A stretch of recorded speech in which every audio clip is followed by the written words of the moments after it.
Nesse episódio do podcast do Publish News, conversamos com um inquieto livreiro, José Luiz Tarran. Sua trajetória profissional, porém, não para por aí. Tarran também é editor e idealizador da Tarrafa Literário, encontro literário realizado anualmente em sua cidade natal, Santos, no litoral paulista. Na conversa, Tarran fala sobre diversos aspectos da vida de livreiro, resultado das suas décadas com a livraria Realejo, lutando em um mundo que tem um livreiro independente quase como uma impossibilidade comercial, mas que teimosamente insiste nessa sua profissão incidental. Ele dá dicas do que considera um bom livreiro, resgatando uma máxima de um amigo. Um dos prazeres de uma boa livraria é achar aqueles livros que você nem gostaria de ter achado. Tarran lança agora O Intrépido Livreiro nos Trópicos, Vento Leste Editora, livro que reúne crônicas e relatos sobre sua trajetória profissional, inclusive com textos publicados originalmente no Publish News. Esse podcast é um oferecimento da MVB Brasil, empresa que traz soluções em tecnologia para o mercado do livro.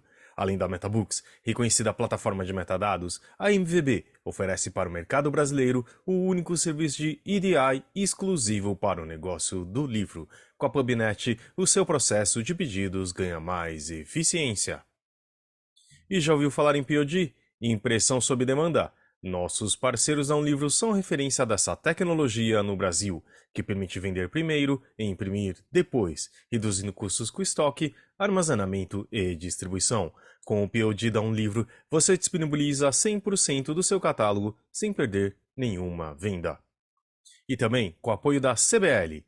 A Câmara Brasileira do Livro representa editores, livreiros, distribuidores e demais profissionais do setor, e atua para promover o acesso ao livro e a democratização da leitura no Brasil. É a agência brasileira do ISBN e possui uma plataforma digital que oferece serviços como ISBN, código de barras, ficha catalográfica, registro de direito autoral e carta de exclusividade.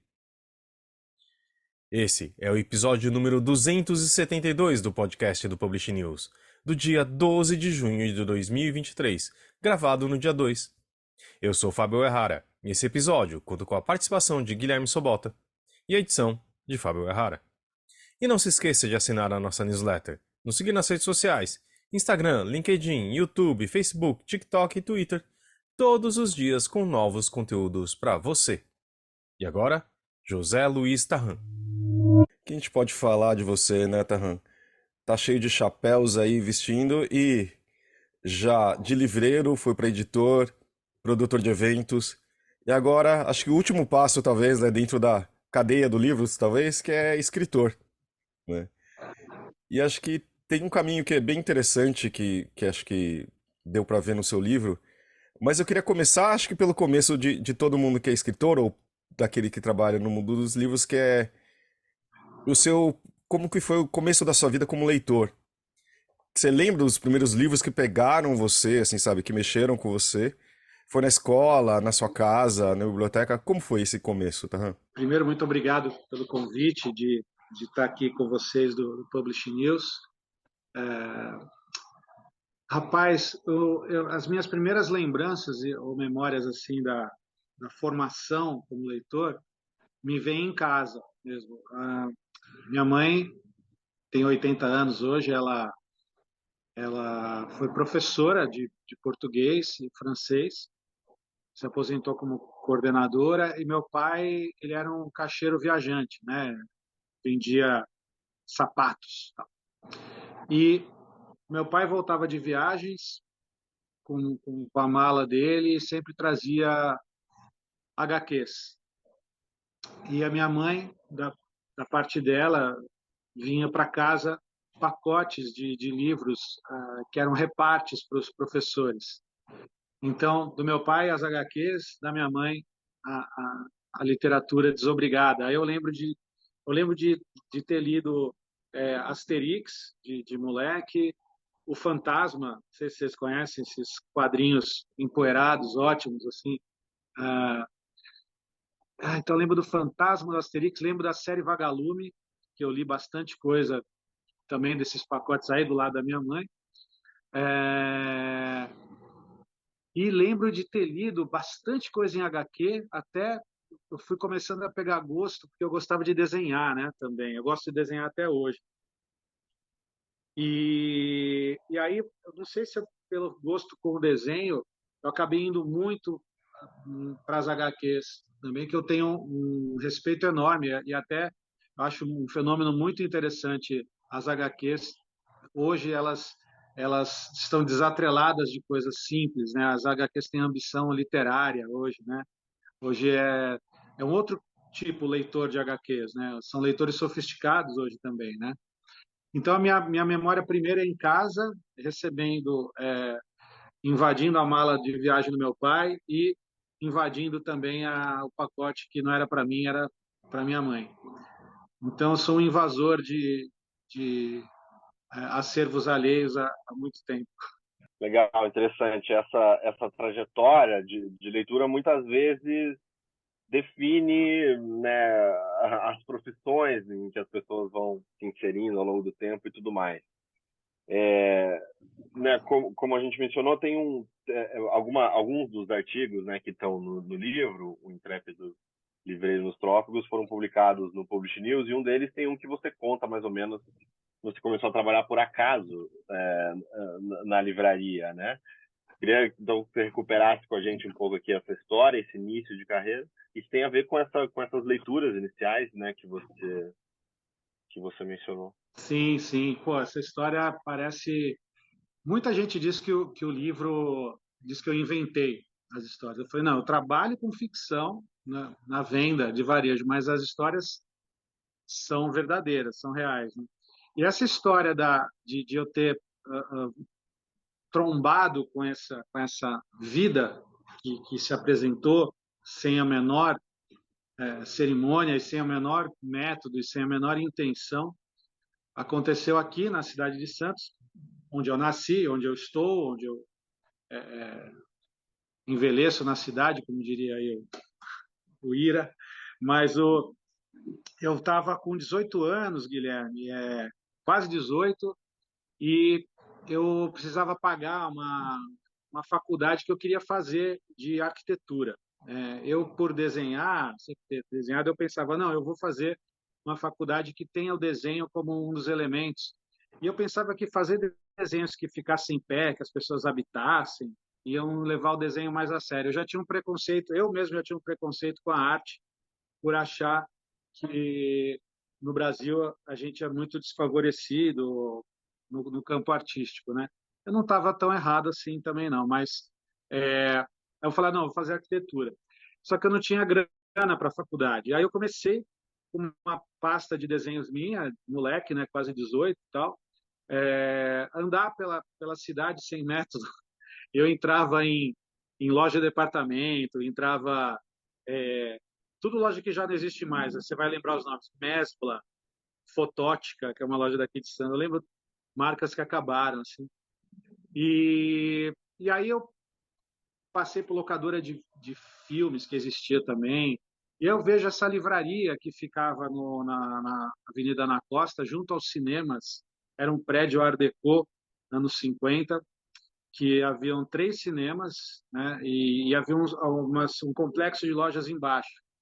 É a nossa pequena Cinelândia, aqui de Santos, que é a região aqui da Ana Costa, no Gonzaga.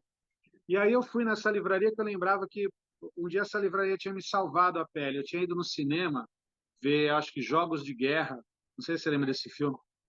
E aí eu arrumei uma encrenca dentro. Eu tinha 10, 11 anos, eu arrumei uma briga. Eu estava com meus amigos da escola e acho que um jogou papel na cabeça, daquelas coisas de brincadeira de moleque. Quando liga a luz do final do filme, era um monte de moleques que a gente iam brigar, sair no braço com a gente. Saímos correndo assim do cinema e eu me refugiei nessa livraria. Eu falei, pô, essa livraria já me ajudou um dia. Eu intuitivamente eu vou me oferecer para trabalhar nela. Só que eu fui em 10 lugares, eu fui em um monte de lugar pegar, deixar pedido de emprego. E nessa livraria o cara me atendeu, pegou um telefone de recados, que eu não tinha telefone na época, não tinha telefone. Telefone era um bem, né? Era um produto, um bem. E aí minha família estava ferrada e tal. Eu peguei, dei o telefone de recado de uma vizinha, e como eu fiz isso em um monte de outros lugares.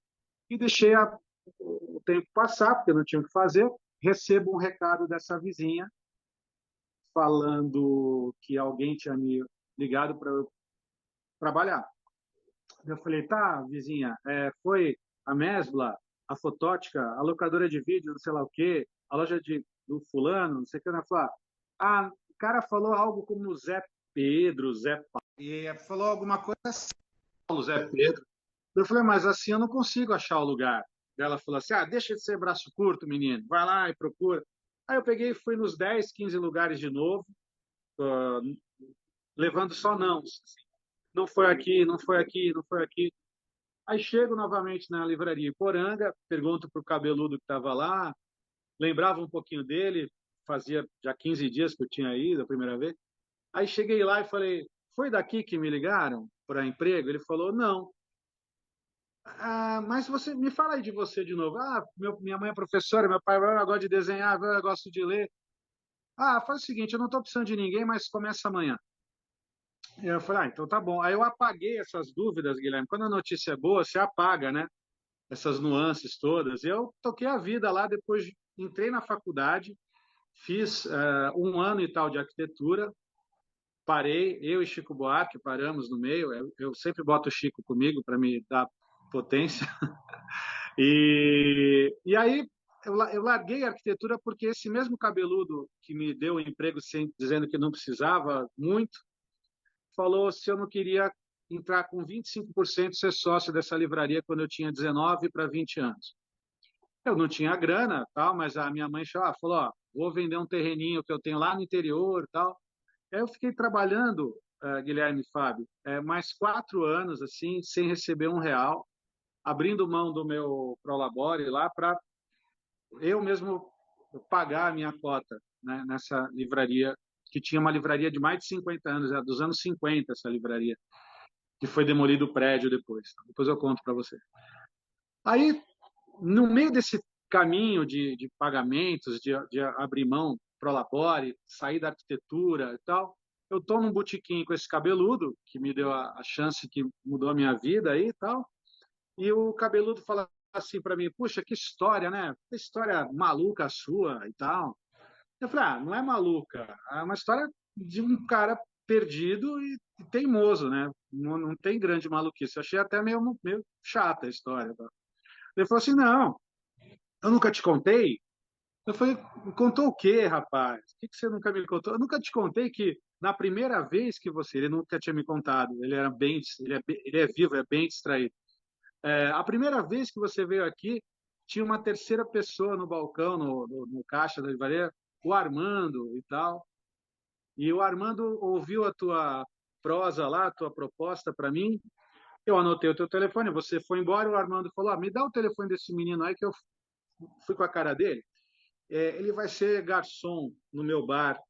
O meu bar se chama, e o bar se chamava Zé Pelim, Zé Pedro, Zé Pelim. Um recado torto. Eu acabei chegando lá por descaminhos, virei livreiro, editor, produtor de festival, agora cometendo os textos no livro. Só que eu não projetei nada, não bolei nada, não tenho método. E a gente vai se acostumando com a gente mesmo, né, Guilherme? Então, esse jeito que cada um vai se defendendo, aí, se construindo, acho que é importante a gente perceber quais são o nosso jeitão, né? E o meu jeitão, acho que essa história pode exemplificar um pouquinho como as coisas foram acontecendo aí. Quer dizer que Santos podia ter numa vida paralela, um dono de restaurante, né? Se fosse seguir um caminho ali. Ou de botequim, muito mal-humorado também. Imagina, eu adoro botequim, mas do outro lado, eu adoro livrarias também. Mas um botequim é tão perigoso, né, Fábio? Tem uma coisa que se comenta na introdução do livro, né? Que fala sobre que o livro sirva para motivar futuros livreiros e livreiras, para que se juntem a esse time que hoje exerce o ofício de forma tão bonita. E tem aquelas frases absurdas do tipo, como você vive com dinheiro, como você vive do livro e tal, né? Como que você consegue recomendar para alguém e você fazer essa esse chamado para alguém se tornar livreiro como profissão, por ser algo tão incompreendido? Então, para você ser um livreiro como profissão, você está falando, tanto pode ser um livreiro empreendedor como um livreiro de uma equipe, né? Aí Claro. Uhum. Uhum. tanto faz. Mas pensando em livreiros empreendedores, vamos dizer assim, eu acho que tem que ter uma capacidade de trabalho e de produtividade muito grande, de disposição, né? Entender o que é o livro, entender a complexidade de onde vem o objeto livro, estudar o cânone, ter um olho na arte, o outro no produto, né? Porque a gente vive nessa dicotomia, né? Nessas duas canoas, assim. Eu acho que hoje eu não consigo parar de pensar na necessidade de um mercado mais possível, mais justo, mais regulamentado, né? Eu estou tendo pesadelos frequentes, orações diárias para que não engavetem de novo a lei do preço fixo lá em Brasília. Eu acho que para falar para o cara hoje começar uma carreira de empreendedor do livro, a gente precisa proteger um pouco mais esse empreendedor. E a maneira de proteger é a regulamentação da lei do preço fixo, né? Mas, puxa, são tantas forças juntas que vão construir um bom livreiro, né, Fábio e Guilherme? Porque se eu olhar para a minha identidade como livreiro, eu acho que eu não tenho uma fórmula, mas a gente vai carregando as experiências do balcão de forma empírica, tem poucas formas acadêmicas ainda para preparar um profissional da área, né? Mas esse desembaraço e esse não estar intimidado com o cânone e com tanta literatura de relevância, tantas correntes, tanta informação, né? Ao mesmo tempo ter, você não pode, você tem que olhar para as duas coisas simultâneas, um olho no peixe, outro no gato. Você tem que olhar para o conteúdo e olhar para a viabilização negocial, né? O negócio em si. Mas o mundo do livro é assim, é um mundo muito diferente, muito particular, é incomparável com outros mundos, talvez só dentro da pequena história do vinil e do CD possa se comparar, pequeníssima história da indústria fonográfica, né? Que já se transformou. E a gente sabe que o livro ele é diferente, ele é rebelde, ainda bem, e a gente está nessa carona. Nós somos operários em volta desse super objeto que é o livro, né? Você não se sente assim também forte perto de um objeto que já deu tanta amostra de vigor ao longo dos séculos, assim? Eu me sinto um operário feliz, assim, perto desse mundo, né? Mas acho que para empreender nisso, a lei do preço fixo ela vai dar mais condição, mais proteção para os novos caras. Mas eu digo antes de tudo, você precisa ter desembaraço com leitura, sim. Você precisa não se intimidar, precisa desenvolver um gosto, desenvolver uma identidade e precisa estar de olho também no mercado. Você tem que se construir como leitor. Não dá para você ser um não leitor, não dá para um livreiro, né? Não adianta você ser bom de papo só. Você tem que ser bom de papo, mas você está lidando com gente que sabe mais do que você a maioria do tempo. Você está lidando, todo leitor, a boa parte dos leitores que visitam uma livraria, eles são os especialistas e a gente é o generalista. Pode calhar algumas vezes de bater o santo, bater o gosto, algumas vezes. Mas olha a quantidade de segmentos que a gente tem para respeitar, né? Então, assim, é complexo. Mas ser bom de papo, ter a técnica da rápida entrevista também, saber ouvir, né? Saber trocar isso e não ficar repetindo regras apenas, ó. Prestar muita atenção no interlocutor. E aí tem um monte de itens, né? Tem um monte de itens. É legal esses elementos que você menciona, porque uma reflexão, assim, né?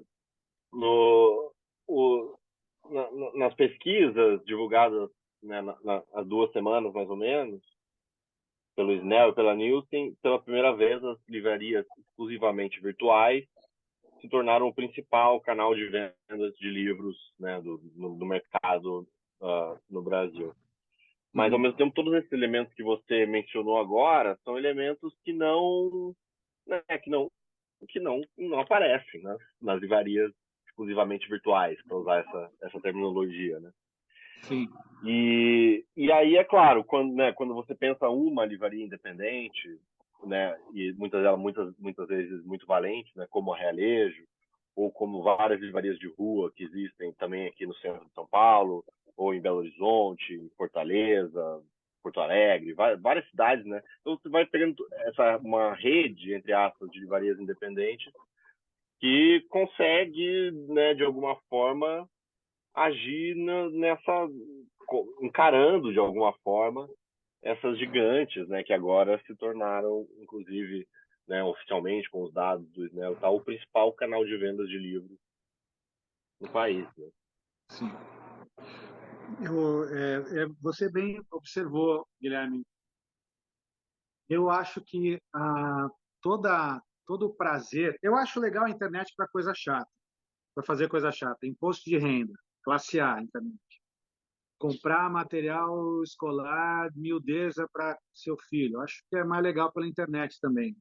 Pentelho, ficar vendo um monte de tipo de borracha. Agora, assim, livro é prazeroso. Talvez por eu ter caído no caldeirão quando eu era pequeno, igual o Obelix, eu vivo dentro de uma livraria desde os 18 anos, ou em livrarias, né? Eu acho que é tão legal visitar uma livraria, né? Mas é claro, com essa adversidade, esse mundo muito hostil, até do ponto de vista financeiro, de viabilidade, é claro que vai ganhar o jogo a livraria, a confortável compra online, né, de livros. Porque tem um monte de cidades sem livraria, né? Um monte. E isso é angustiante. E eu acho, inclusive, que isso transforma as cidades, a ausência de livrarias de rua, cafés, teatros, cinemas, podem ser adaptados menores para públicos, porque o mundo está muito mais segmentado, né? Tem muito mais tipos de lazer do que havia nos anos 70, 60, 70. Então é natural que as plateias sejam mais compartimentadas e tal. E isso funciona também para as livrarias. É natural que as livrarias paquidérmicas de rede tenham sofrido mais, né? Porque é mais difícil gerir um negócio daquele tamanho, com um custo daquele tamanho. Salvo aí a rede de leitura, né? Que também tá fortíssima. Então, eu acho que coisas legais são importantes serem feitas presencialmente. É diferente você ir no cinema ou assistir um streaming. O streaming é muito confortável, eu sou usuário, sou cliente, mas eu sei que o cinema tem outra cumplicidade, outro ritual, vamos dizer assim. E não estou falando de pipoca, não, que eu não. É quando você está dentro da sala, com aquela cerimônia toda, aquela pompa, é diferente. E numa livraria física que tem um atendimento humano, cara, eu sempre digo, eu adoro construir essas relações com os clientes, né? O livro tem um monte dessas relações. A daminha que entrou na igreja no casamento, uma das daminhas é filha do cara que construiu amizade comigo no balcão da livraria. A minha vida se mistura hoje, os amigos que são leitores, os leitores amigos e tal. Entendi. Então, assim, eu acho que o ponto com ele é um braço importante, porque é o mundo real também, virtual barra real, mas nada se compara a uma livraria física. Acho a experiência tem que existir, né? O cliente ser recebido por nós, né? Acho que isso é outra coisa super importante de aquele fantasma do e-book já acabou, né? Porque tinha isso há 20 anos eu ouço falar. Eu tenho 30 de carreira e 20 anos os caras falam, o e-book, ou todo dia alguém fala isso para mim. Mas será que o e-book foi mais ainda? Todo mundo já entendeu que há participação dos dois, né? O mundo do livro físico não está ameaçado e tal. Mas alguém falou isso em algum dia também, falou assim, mas quem defende o e-book não é um cara, quem defendia muito o e-book são os caras que não são tão leitores, né? São os caras que gostam de tecnologia e tal. Claro, isso não é verdade, tem muita gente que lê bastante nos e-books, mas precisa ter muita disciplina, né, Guilherme? Para você usufruir bem realmente do e-book. Você tem que ser mais, eu acho que tem que ser mais organizado e disciplinado do que um leitor de livro físico. Mas só dando um pitaquinho aqui, tem duas coisas, né? Eu li uma frase que eu achei muito interessante de um livro que fala que nada é mais interativo do que uma livraria física. E acho que isso era um pouco o que você estava dizendo, né? É isso. E eu não tenho como escapar, eu vou ter que falar também, eu trabalho numa plataforma que trabalha com audiolivro e na meu outro chapéu e também de e-book. E também acho que não é questão de espaço, de destruição, né? Tem gente que tem uma hora que você vai, sabe, você compra livro físico. Ninguém faz uma coisa só com uma coisa ou outra, né? Né, Guilherme? Sim, sim. E acho que os audiolivros, né, Fábio, são modalidades criativas, né? Tudo que for relacionado à criatividade é muito bem-vindo. Ninguém está pregando que não, vamos parar com tudo. Não, vamos lá, tem formatos, suportes. E só que eu quero ser conquistado por essas. A criatividade está dentro disso, a sedução, né? Então, vamos lá, apresentem as armas, né? Eu acho legal, acho legal. Só que é chato comprar um Claro. livro físico pela web. Muito mais legal você tomar um café com um livreiro rabugento e, e ver as novidades. Até um amigo falou, falando de frases assim, falou assim, eu gosto de ir lá na sua livraria porque lá eu encontro o livro que eu não queria. Isso é legal. Exato, Essa exato. frase do Caco Zanato, querido amigo publicitário, cronista ótimo também. Legal. Essas relações, né, que você falou que você mencionou com os clientes, foi inclusive uma coisa, né, para Realejo, acho que você já falou isso em entrevista, me corrija se eu estiver errado, ajudou muito, funcionou muito durante o período da pandemia também. Então, principalmente Sim, no início ali, em que houve, né, um movimento de reorganização do comércio de livros e tal. Mas agora, já passado todos esses, né, esses meses, esses anos, assim, você já consegue identificar algum movimento assim pós-pandemia? Porque como é que ou pelo menos, né, a partir da Realejo aí, como é que vocês se reorganizaram novamente depois desse período, nos últimos meses? olha só, a gente acumulou serviços, Guilherme. Então, hoje a gente mantém as entregas. Claro, não sou eu quem faz mais, né? Mas a gente tem um serviço de bicicleta. Santos é uma cidade plana, né? Fácil, pequena, uma ilha apinhada de gente, quase 500 mil habitantes. E aí a gente tem um serviço de entrega, mas diminuiu bastante. Mas tem pessoas que gostam, que elas praticamente são difíceis de sair, mas elas querem falar com a gente. Então, é um serviço intermediário, assim, né? Então, pós-pandemia, as pessoas amaram voltar para a livraria, as pessoas se emocionaram aqui, lembraram das pessoas que partiram, tudo aqui dentro. Aqui virou um tipo, aqui virou uma unidade, um clube, vindo gente nova toda semana. Mas pós-pandemia, houve muita emoção, sabe? Muita sentimento de retomar a vida mesmo. E assim, a gente manteve o serviço, claro, diminuiu o volume, né? Porque o presencial ganha, mas as pessoas abordam muito por pedidos via rede social, via WhatsApp. Então, tá uma zona, tudo somado junto, misturado, tá assim. Mas ainda bem, se for para vender um livrinho, vamos lá. Falando em misturado também, a gente tem essas outras atividades, digamos assim, né? Como que, além da livraria, surgiu o seu trabalho como produtor cultural, digamos assim? Tipo, como que foi o início da Tarrafa Literária? Então, Fábio, a tarrafa literária, ela é uma radicalização dessa percepção do encontro entre leitor e escritor, né? Desde sempre, eu recebi muitos escritores e faço até hoje, pequenas produções na livraria, né, na Realejo. E A gente, na época dos cinemas, lá, no século passado ainda, a gente já recebia autores e íamos para um dos cinemas e transformava em talk show. Então, eu lembro que foi o finado Daniel Pisa lá, foi Lucas Figueiredo, Rui Castro, Marcelo Mirizola, meu camarada. E então, assim, essa percepção sempre acompanhou a gente. Não é novidade, né? Esse poder do encontro entre o leitor e o escritor é muito transformador. Quando eu vi dois exemplos e duas inspirações, como a Jornada Literária de Passo Fundo e a Flip, em Paraty, eu falei, puxa, misturado com a minha breve passagem pela arquitetura e urbanismo, eu fiquei pensando assim, cada cidade ela tem características que emprestam para um evento literário.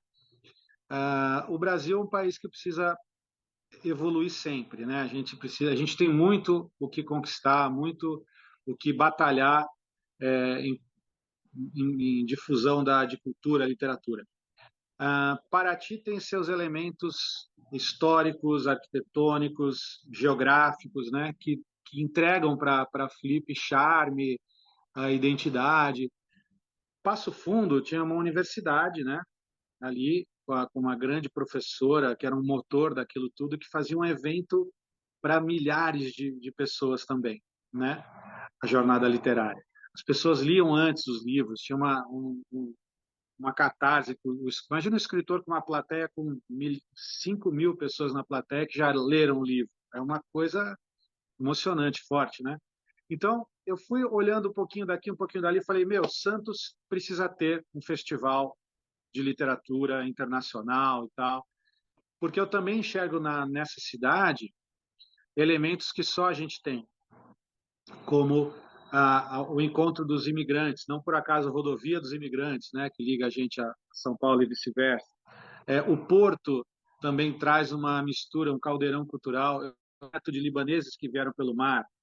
Aqui na cidade você tem colônias de imigrantes, de árabes, italianos, 10% de portugueses na cidade. Tem gente em todos os cantos aqui e é uma cidade com uma história longa dentro da história do Brasil, né? Foi levada à vila em 1546. Então, foi protagonista no Brasil Império, né? Tem histórias guardadas aqui dentro, histórias vividas, passadas nessa cidade. E a gente vai para o centro histórico fazer um festival, como a Tarrafa, que está chegando na 15ª edição. Então, meio que eu fui olhando para tudo isso e falando, não, precisamos ter aqui, precisamos ser protagonistas também dentro desse circuito de eventos literários do Brasil e que nunca são demais. Eu sempre digo isso. A gente que fica dentro do mercado, vocês no Publish News, eu na minha livraria, às vezes a gente perde um pouquinho a sensação da novidade, né? A gente está tão dentro desse mercado, mas se a gente olhar para fora, os não leitores, cara, são tantos não leitores no Brasil. A gente precisa ficar ligados nisso. A gente precisa ir atrás desses caras, né? Vocês já falaram também, por que o Paulo Coelho vende tanto? Porque ele vende para quem não lê. Essa constatação, cara, a gente não pode aceitar a nossa rodinha só.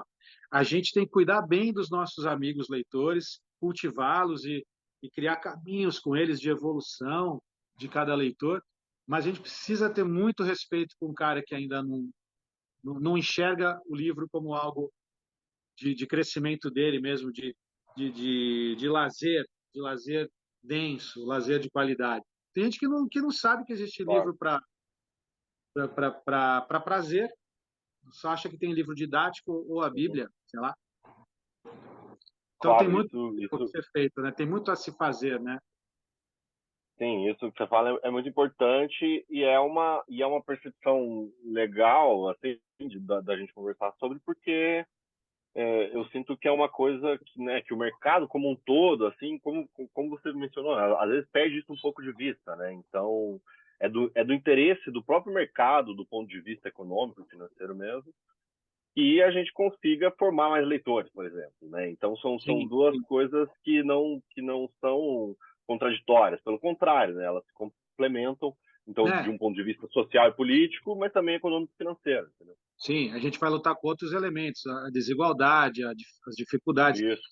E também, Guilherme e Fábio, eu não penso, porque tem livrarias de rede assim que começaram a diversificar, não é diversificar produto, não é vender televisão de 70 polegadas na livraria, entendeu? Não é vender meleca fosforescente no caixa, é em busca do leitor, é outra coisa. E eu não estou sendo purista, eu estou sendo livreiro. Acho que tem uma diferença. Então, assim, tem que ter curiosidade com o leitor que ainda possa vir a ser, né? Tem que ter respeito e curiosidade, né? E não ficar nessa panelinha meio míope que a gente fica, porque o escritor A brigou com o B. Fala, meu, para que tem coisa mais urgente para a gente se preocupar. Tem que se preocupar num país de 215 milhões de habitantes ter tiragem de 500 exemplares ou de 300 Claro, exemplares. claro, claro, tem toda a razão. Mas eu queria ainda sobre a tarrafa, aproveitando, queria te fazer duas perguntas. Uma é mais simples, se você já consegue adiantar alguma coisa da próxima edição aqui para os ouvintes do Publish News. E uma outra é assim, porque assim, você né, durante a história da tarrafa, você pegou uma fase boa dos eventos literários como um todo, né? Então realmente, a gente conseguia identificar assim, um circuito, né, mais ou menos estruturado, assim, mais grande, com presença de festivais e eventos como esse em diversas cidades, né, nas capitais, também no interior do Brasil e tal. E eu diria que esse circuito começou a dar sinais de enfraquecimento, né, a partir de 2016 ou 2017, né? Você concorda com essa leitura? Você consegue identificar problemas que surgiram nessa época, assim, e que talvez agora, né, a gente consiga uma recuperação? Não sei que você pensa sobre isso. Eu acho que todas as fases são desafiadoras mesmo, né? Eu não tenho muitos dados assim de diminuição. Eu sei que os teimosos capacitados acabam ficando mais longevos, né? Eu me lembro agora aí do Afonso Borges, do pessoal da Flip mesmo. Acho que Ouro Preto, né? Tem um festival importante também. Ah, agora parece que foi retomado na Mantiqueira. A Andrea Del Fuego fez uma curadoria lá. Eu não sei dizer, eu acho que é reflexo de espelhamento com a economia, né? Acho que porque assim, eu sou extremamente fraco no quesito administrativo, eu não sou o cara que se preparou para essas encrencas que eu vou me metendo, né? Então, mas como a minha vida é essa toda misturada, eu vou me lançando e eu já começo a olhar para trás e ver que tenho uma teimosia patológica, assim, que ao mesmo e eu gosto de falar sobre ela, que mostra que eu sou meio psicopata, né? Mas assim, eu entendo que o mercado ele é um espelho. Esses eventos incentivados, Guilherme, o incentivo depende muito do resultado de lucro das empresas, né? Se o mercado encolhe, os eventos encolhem, né? Salvo os caras que conseguem, vão ter que remar para mais longe. A arrebentação fica mais longe. Então, vai ficando mais canibalizado o mercado mesmo, né? Só consigo pensar nisso, assim, de bate-pronto. E no momento MVB Brasil, estamos aqui com o Ricardo Costa. E aí, Ricardo, como é que estão as coisas por aí? Fala, Fábio. Fala aí, pessoal. Tudo bem, graças a Deus. Espero que todos também enfrentando aí o dia a dia. E falando nisso, como que estão aí as novidades? E o que a gente pode falar para ajudar o pessoal aqui? Olha, Fábio, hoje a gente preparou ou é, pensamos algumas dicas, algumas lembranças, porque a gente acabou de passar o evento literário aí, a Feira do Livro, que aconteceu no Pacaembu, né? E tem vários outros eventos e festas e feiras durante o ano. Tem o Prêmio Jabuti, Prêmio Nobel que está vindo aí, a Frankfurt, Flip, Bienal, esse só para citar os que a gente conhece mais, né? E tem tantos outros. As editoras podem se preparar melhor, podem cuidar de seus metadados, aproveitando esses eventos, preparando um livro específico para o evento, citando que o livro é um finalista do Prêmio Jabuti, relacionando com o tema, algum tema tratado, o tema do ano na Feira de Frankfurt, ou o tema tratado que mais trata o autor que venceu o prêmio XY. Então, tem muitas coisas que podem ser atualizadas, gerenciadas de uma maneira para fazer o livro aparecer um pouco mais, né? Então, algumas dicas que eu queria deixar para a galera primeiro, atualize os metadados do seu catálogo, né? Eu já falei 300 mil vezes, metadado é uma coisa viva, é um ser vivo, e sempre tem atualização para fazer. Lembre-se de colocar na plataforma o seu lançamento. Na correria, a gente deixa passar algumas coisas e coisas importantes.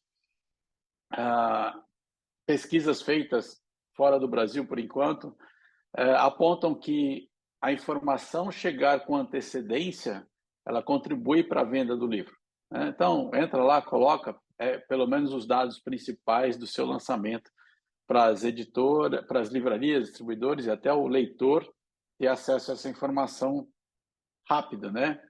E eu estou falando aqui, está proibido esquecer de atualizar status de disponibilidade e preço.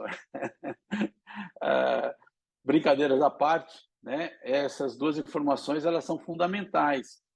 Livrarias online confiam basicamente na informação de disponibilidade para colocar o livro à venda ou não lá na loja online, né? Então, isso é super importante você atualizar. E enriqueça lá palavras-chave, público-alvo, classificação.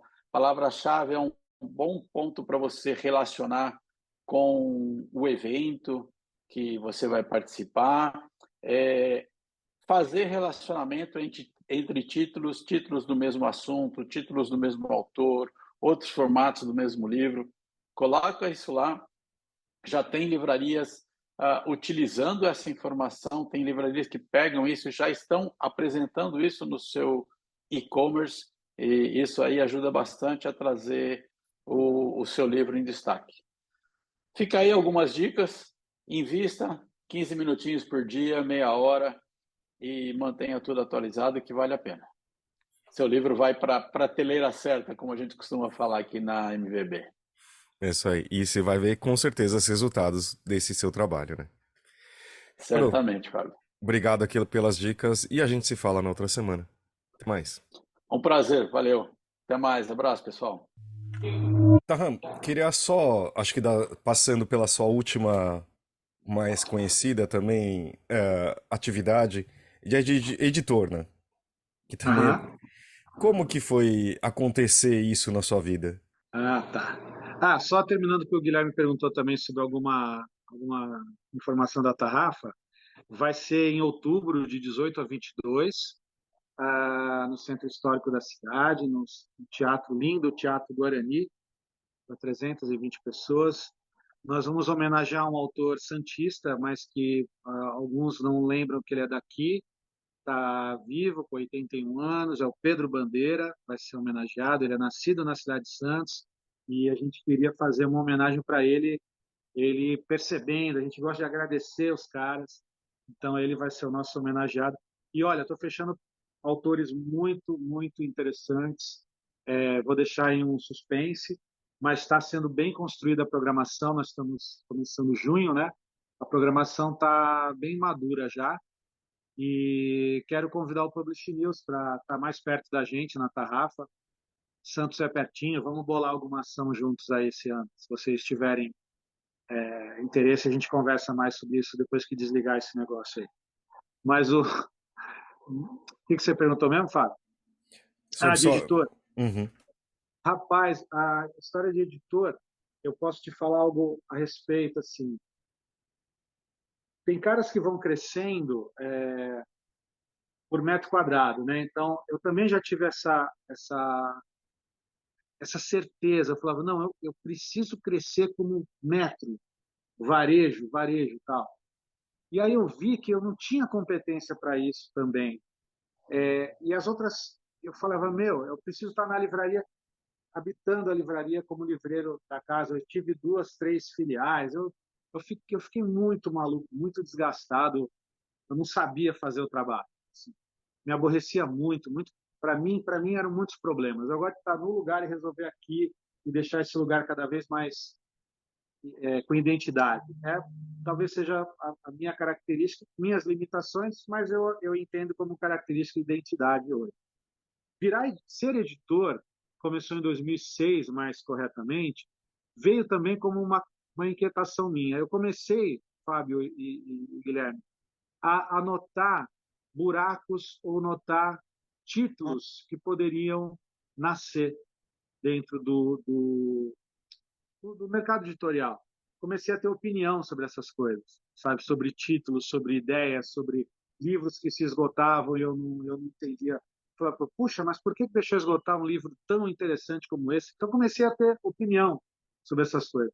E aí um belo dia me vem um ex-jogador do Santos, brilhante, o seu Pepe, canhão da Vila, vai na livraria Iporanga lá ainda, você vê quanto tempo demorou. E foi lá folhear um jornal da cidade, o jornal A Tribuna, Santos. Ele está folheando o jornal, aí eu não aguentei, falei, Pepe, eu ouvi dizer que você tem umas crônicas aí, uns textos guardados e tal, tinha ouvido falar sobre isso. Aí o Pepe, garoto, eu tinha sim, tenho, mas a editora desistiu, tal, não sei, o cara sumiu aí. Eu falei, seu Pepe, deixa eu dar uma olhada nesses textos aí. Aí eram crônicas manuscritas, escritas à mão por ele, desde que ele era menino, Fábio.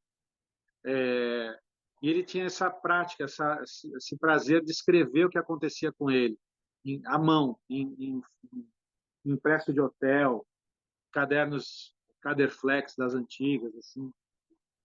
E aí quando eu fui ver, eu estava na casa dele, pegando esse material todo e transformando no primeiro livro da editora. Mas por essa inquietação, eu comecei a ter opinião sobre as coisas. Eu não me bastava mais ser o varejo. Eu continuo fazendo varejo, mas eu comecei a entender que eu gostava de usar vários chapéus, como você falou também.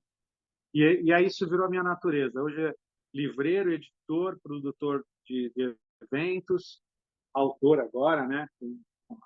Minha vida aqui no livro, que é uma emoção maluca para mim, né? Mas a editora foi disso. E aí, como tudo, a gente vai mergulhando, lendo sobre.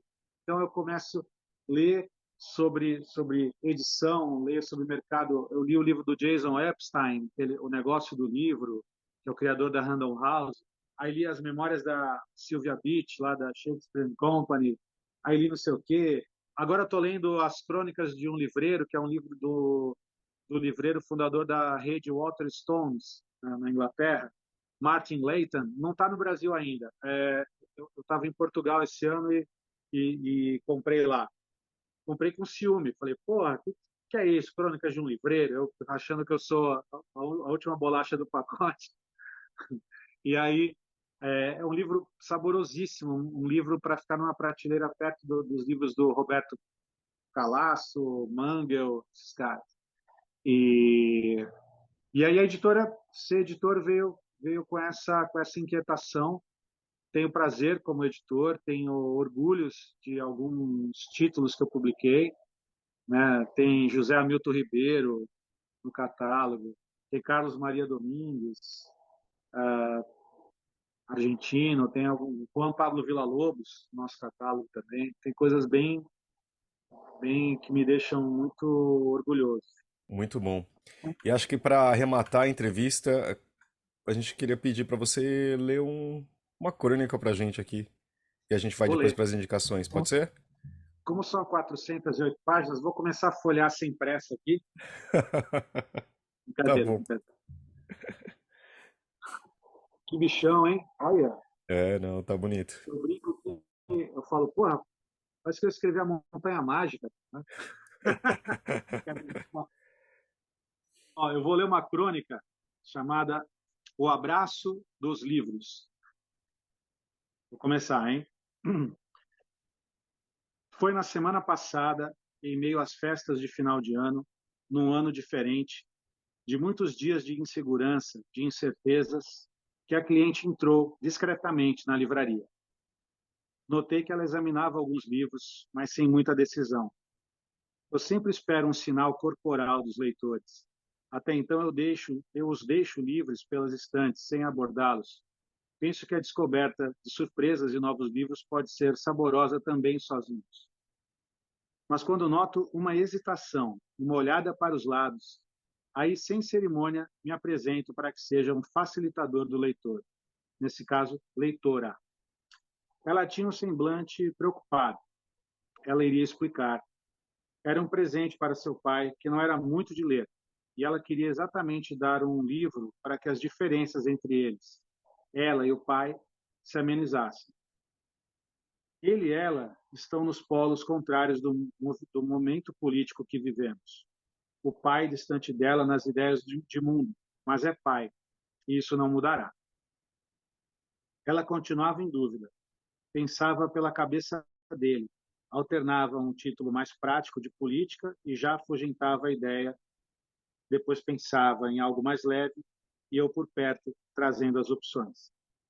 Depois de pensarmos num Laurentino Gomes, seu livro Escravidão abrirá sempre conhecimento e descobertas sobre um Brasil recente, próximo de nós, um Brasil que se mostra sem máscaras. Bem, o livro do Laurentino não ganhou a atenção da filha. Já o pequeno tratado das grandes virtudes do filósofo André Comte Sponville veio com força. Esse belo livro, um ensaio sobre a filosofia e os sentimentos, trazido para perto do leitor na forma de divulgação filosófica, acessível, quase ganhou sua atenção, mas também acabou esperando pela próxima ou pelo próximo leitor. Ela deitou os olhos sobre o Livro dos Abraços, do uruguaio Eduardo Galeano, outra beleza discreta que aguarda por leitores sensíveis nas nossas estantes. Talvez pelo belo título, que contém algo que ficou muito desejado nesse período de pandemia, um abraço. Talvez pelo conteúdo de textos que são momentos breves, histórias vividas e compartilhadas poeticamente com seus leitores. Esse livro ganhou a atenção da filha e se tornou um presente que deseja muitas coisas. Deseja aproximar pai e filho, deseja despertar reflexões sobre suas certezas, deseja diminuir a grave polarização que afasta as dúvidas. Mas, para mim, o melhor de tudo está no ato. Um livro pode realmente ser uma ferramenta de transformação, de descoberta. Com esta história, me despeço de vocês, com abraços em livros. Bom ano para nós todos. Obrigado pela preferência. Voltem sempre. Muito bom. Perfeito. Obrigado, Tarran. Obrigado, Muito. eu. Agora, acho que para a gente pular para o nosso quadro de indicações, vamos deixar. A gente prefere começar. Quer começar, Guilherme? O que você está lendo de bom? O que você pode indicar para a gente? Tá vendo? Pode ser, eu começo sim. Eu vou aproveitar para indicar mais de um, tá? Mas foi um pacote aqui que a editora 34 mandou para cá. Um deles é de um conterrâneo aí do Tarran, né? O Alberto Martins. Um grande escritor, né? Ele já levou o Jabuti, já foi finalista de vários prêmios e está lançando esse livro novo que chama Violeta. Então, né, nessa coleção de literatura brasileira da 34, né? Que sempre coisas muito boas. No mesmo pacote chegou aqui os contos completos da Virginia Woolf, traduzidos pelo Leonardo Freud. Então, com certeza aí, né? A gente tem um material de qualidade. E outros dois livros aqui, um mais voltado para o pessoal que está interessado em pesquisa e crítica literária, né? Para o pessoal na academia, como eu estou agora, fazendo mestrado, então veio bem a calhar, que é esse livro do Bakhtin, O Autor e a Personagem na Atividade Estética, com tradução do Paulo Bezerra. E, por último, para finalizar, também nessa coleção dos autores russos, né? Desse autor aqui, que é um pouco menos conhecido, mas ele também faz parte desse lance dos formalistas russos, né? Do grupo de formalistas russos, que foi muito importante para a teoria e crítica literária no século XX. É o Yuri Chinianov, o livro que a editora 34 está publicando aqui chama O Tenente Ketand. Não sei se é assim que pronuncia, desculpa. Uma tradução da Aurora Bernardini, que também é um livro de ficção, na verdade, né? É um livro, um romance, uma novela que ele publicou nos anos 40, nos anos 20, desculpa, nos anos 20. Então, uma boa leva de lançamentos aí da editora 34. E você, Tahan, o que você pode indicar pra gente? Então, eu estou lendo esse livro que ainda não saiu aqui, Crônicas de um Livreiro, do Martin Layton, mas eu tenho no meu radar sempre os caras que eu adoro. Eu vou falar de coisas que eu já li há tempos, tá, Fábio? Dois heróis, assim, para mim. Um na crônica, que é o Paulo Mendes Campos, por exemplo, O Amor Acaba, dessas novas edições da Companhia das Letras. É incrível a forma como ele escreve, a sensibilidade, inventividade, a intimidade com a palavra do Paulo Mendes Campos tem. E adoro falar, você falou do Bakhtin ali, eu adoro falar, Guilherme, adoro falar do livro do Pirandello, Luigi Pirandello, Nenhum e 100 Mil, que eu dedico até um texto do meu livro de crônicas para esse título, que é um livro muito impressionante, assim, a ideia e o efeito que ele traz para o leitor, pelo menos o efeito que causou em mim, né? Da ilusão de que nós somos um só. Escrito em 1905, acho, prêmio Nobel, né? Também o Luigi Pirandello, e é um livro pensado para prosa mesmo, para narrativa de romance, não é uma peça. Porque eu tenho menos intimidade com a leitura de peças, assim, eu não tenho tanta desenvoltura para ler peças. Esse é um livro do Pirandello, prosa mesmo, da editora Nova Alexandria. Uma beleza de título. Muito bom. E para sair um pouco dos livros, desculpa, mas teve uma série que me tirou muito da leitura, porque eu maratonei muito, que é Succession, que eu tinha tentado faz um tempo, acho que no meio da pandemia, começar a ler, só que os personagens são pessoas horríveis, assim, sabe? É um péssimo começo de indicação, né? Mas do tipo, que são... É uma família de bilionários, né? Que, tipo, é de um dos grandes grupos de comunicação, né? Baseado claramente na família da Fox News, né, do Murdoch, e tipo de como é a sucessão do Logan, que é o patriarca. E no começo eu falei assim, puta, que gente horrível, tal, só que você acaba... Eu incitei uma vez, aí agora eu falei, putz, eu tô tomando muito spoiler, eu falei assim, eu vou querer ver, e assim...